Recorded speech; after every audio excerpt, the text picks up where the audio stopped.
فبأي آلاء ربكما تكذبان اللهم صل وسلم وبارك على سیدنا محمد صلی اللہ علیہ وسلم۔ آج جس ذکر کو آپ کے سامنے ذکر کریں گے، اس کا تعلق گناہوں کو معاف کروانے اور نیکیاں حاصل کرنے کا نبوی نسخہ ہے۔ اللہ عز و جل کی شان بیان کرنا تو بذات خود ایک عبد کے لیے بڑی شان کی بات ہے کہ ہم اس کی شان بیان کریں جو ہمارا رب ہے۔ تو اللہ عز و جل نے ہمیں یہ 3 لفظ سکھائے ہیں، اور ان کے بارے میں ان کی فضیلت بھی میں آپ سے بیان کروں گا۔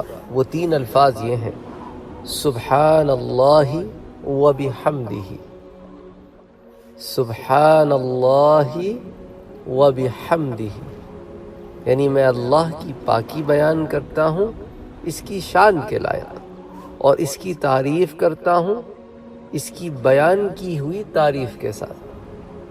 سبحان اللہ، ان کلمات کو 100 مرتبہ پڑھ لیں۔ صحیح مسلم کی روایت ہے کہ ان کلمات کو 100 مرتبہ پڑھ لیں، سمندر کے جھاگ کے برابر بھی گناہ ہوں تو اللہ معاف فرما دیں گے۔ اچھا، جب ان فضیلتوں کو ہم ذکر کرتے ہیں تو ان سے مراد گناہ صغیرہ ہوتے ہیں، گناہ کبیرہ نہیں ہوتے۔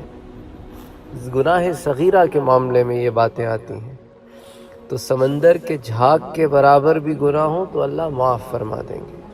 اسی طرح امام ترمذی اس روایت کو یوں بھی لاتے ہیں، اور اس کے علاوہ اور 1,24,000 نیکیاں ملیں گی۔ نہ صرف اللہ تعالیٰ گناہ معاف کر دیں گے بلکہ ساتھ نیکیاں بھی لکھ دیں گے۔ سبحان اللہ۔